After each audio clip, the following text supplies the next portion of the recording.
नमस्ते, मैं Kumar Utpal, Limca book of world record holder. आज मैं शुरू करने जा रहा हूँ शक्ति सर्किट ऑफ बिहार। मैं एक बात बतला देना चाहता हूँ कि शक्ति पीठ यहाँ बहुत प्रचलित है और 51 जो शक्ति पीठ है उसमें से कई शक्ति पीठ यहाँ पर है, बिहार में है, उसके बारे में बतलाने जा रहा हूँ। मैं एक बात और आपको बतला रहा हूँ, यहाँ पर आपका लिखा हुआ है म्यूजिक बाय भीम पाठक।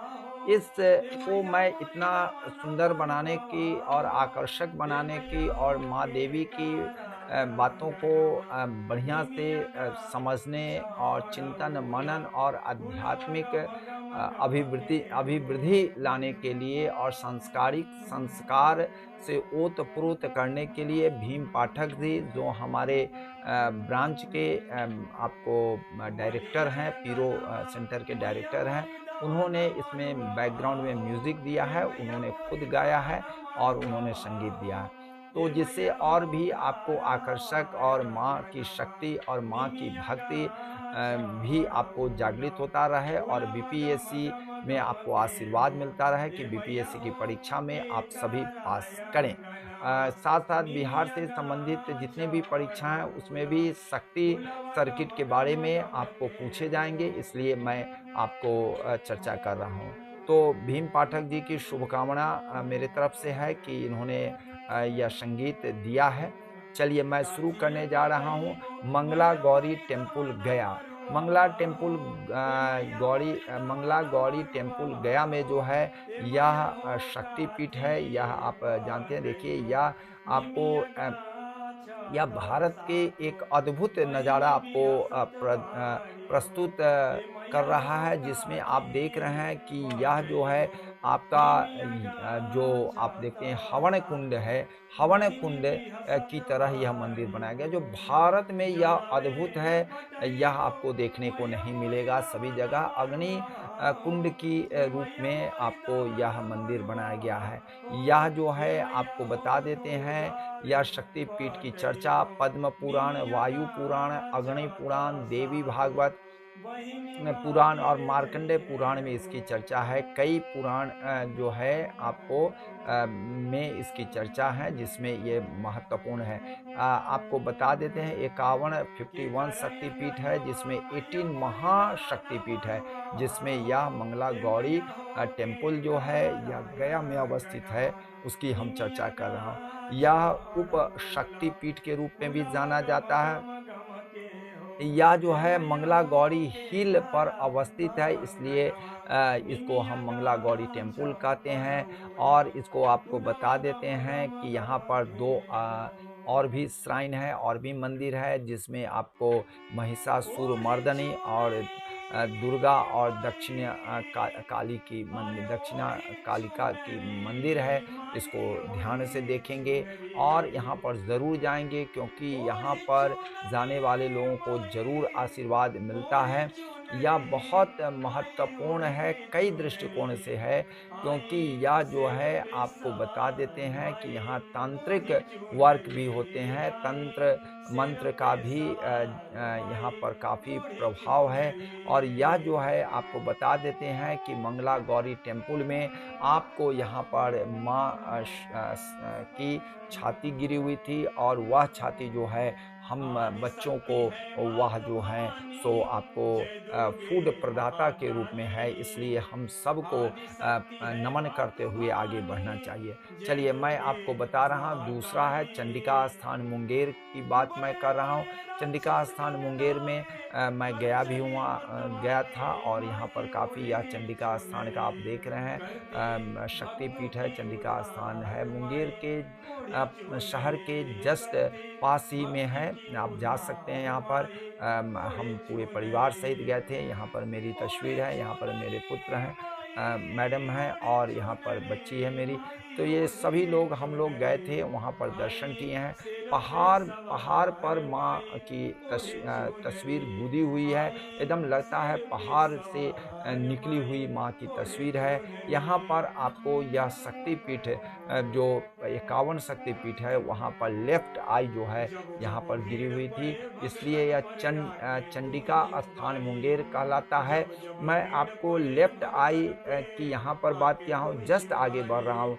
माँ तारा चंडी स्थान, यहाँ भी चंडी स्थान है, यहाँ पर भी 51 शक्तिपीठ में आता है। यहाँ राइट आई नेत्र गिरे हैं। आपको मैंने बताया है यहाँ पर लेफ्ट आई चंडिका स्थान मुंगेर में है, और माँ तारा चंडी स्थान जो है चंडी वहाँ भी नाम है, यहाँ भी नाम है, और यह रोहतास में है, और यह जो है राइट आई यहाँ गिरा हुआ है।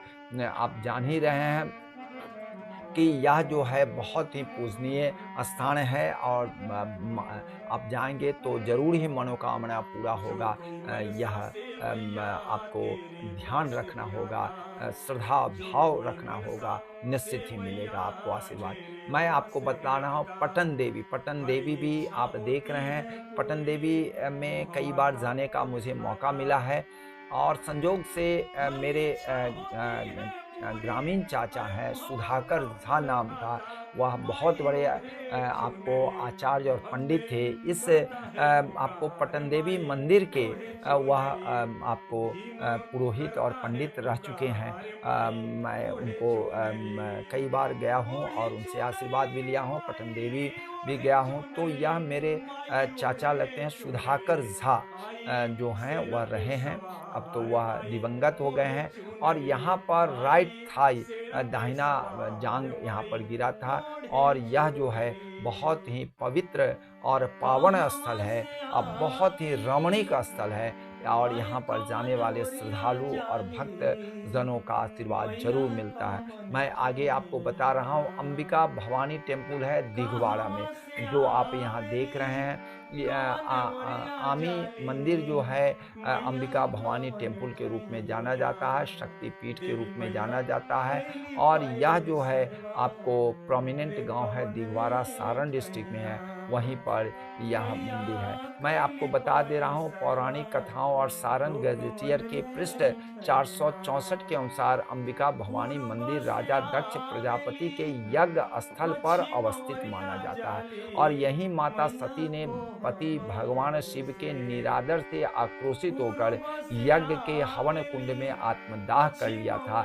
इससे क्रोधित भगवान शिव ने माता सती के शव को यज्ञ कुंड से निकाल कंधे पर रखा और तांडव करने लगे।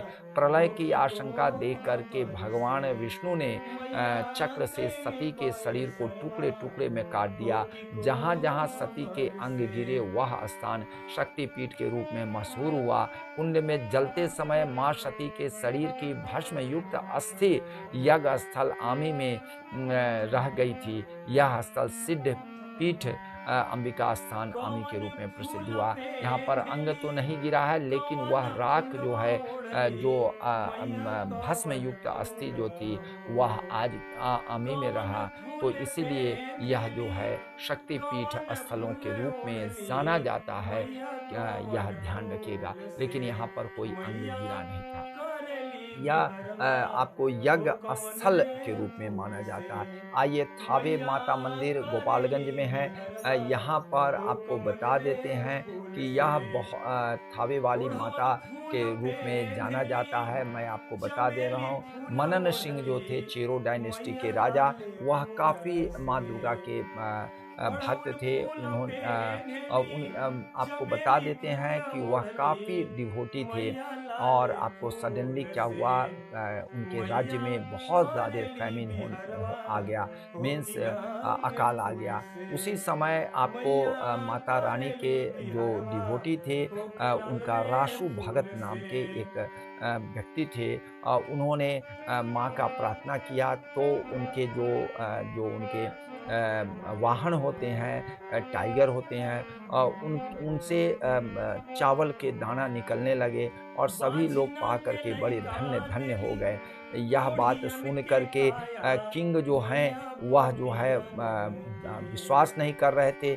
ऐसी स्थिति में उन्होंने आपको रासू को कहा कि तुम ढोंग कर रहे हो, यह बात संभव नहीं है। अगर यह बात संभव हुआ तो मैं अपने राज्य को डिस्ट्रॉय कर दूँगा और आपको मैं कभी किंग नहीं मानूँगा। संजोग से यह जो रासू भगत थे वह आपको माता के को प्रार्थना करने लगे। माता वहाँ से कामाख्या से वहाँ से चल कर के आपको गोपालगंज पहुँचती हैं, थावे स्थान में पहुँचती हैं और वह जो हैं तो आती हैं, आमी होकर के आती हैं और वह जो है जब आती हैं तो उस राजा के पूरे साम्राज्य कोलैप्स हो जाते हैं, राजा भी मर जाते हैं और उसके बाद से यह जो है बहुत प्रसिद्ध स्थल के रूप में जाना जाता है। यहाँ की पिड़िकिया जो है पिष्ठान के रूप में जानी जाती है। मिष्ठान तो आप जान ही रहे हैं, लेकिन जो आपको कुटे पिसे हुए चीज़ों से गेहूँ से बनाए जाते हैं उसको पिष्टान कहते हैं और पिष्टान जो है मिष्ठान से अलग होते हैं और वह पुरुकिया है, पिरिकिया कहा जाता है, पुरुकिया भी कहा जाता है, यहाँ का बहुत प्रसिद्ध है, ठीक है ना? तो इसको आप लोग ध्यान रखेंगे। मैं आपको बता रहा हूँ महिषी तारा मंदिर सहरसा में है। यह जो है यहाँ के लोग जो हैं एक जात और नील सरस्वती के रूप में भी जाना जाता है और यह महिषी विलेज है और सहरसा के पास है, 17 किलोमीटर दूर है। बहुत प्रसिद्ध मंदिर है, महिषी तारा मंदिर सहरसा में है। श्यामा माई टेम्पल है, दरभंगा है, यहाँ पर भी कई बार जाने का मौका मिला है और मैं आपको बता देता हूँ कि यह 1933 में बना था। कामेश्वर सिंह दरभंगा के रॉयल फैमिली के रामेश्वर सिंह के आपको क्रीमेशन जो स्थल है वहीं पर बना था। महाराज दरभंगा का यह एक ट्रेडिशन रहा था कि जो राजा जो मरते थे उनके क्रीमेशन स्थल पर वहाँ पर एक मंदिर बनाया जाता था। तो उसी में यह श्यामा माई टेम्पल है, बहुत ही प्रसिद्ध है। यहाँ पर जाने पर मनोकामना पूरी होती है, इसलिए सभी को जाना चाहिए। राज कैंपस में ही अवस्थित है, बगल में 2-2 विश्वविद्यालय है, कामेश्वर सिंह संस्कृत विश्वविद्यालय है और वहीं मिथिला विश्वविद्यालय बगल में ही है। मैं आपको बता रहा हूँ बूढ़ी माई टेम्पल है, इस्माइलपुर है, जिसका नाम आजकल ईश्वरपुर कर दिया गया है। वृद्धाम्बा बूढ़ी माई मंदिर है जो आपको वैशाली में है। हरौली इस्लामपुर जो स्टेट बैंक ऑफ इंडिया है नियर वहीं पर लालगंज रोड वैशाली में अवस्थित है। यह बहुत महत्वपूर्ण है कल्चरल डिस्ट्रिक्ट से आपको और यहाँ पर हिस्टोरिकल हेरिटेज की दृष्टि से बहुत महत्वपूर्ण है। यह मंदिर भी आपको बतलाता है कि यहाँ की नींव बहुत मजबूत है। इसलिए चलिए आप लोगों को मैंने इतना बतलाया है। जय हिंद, जय भारत।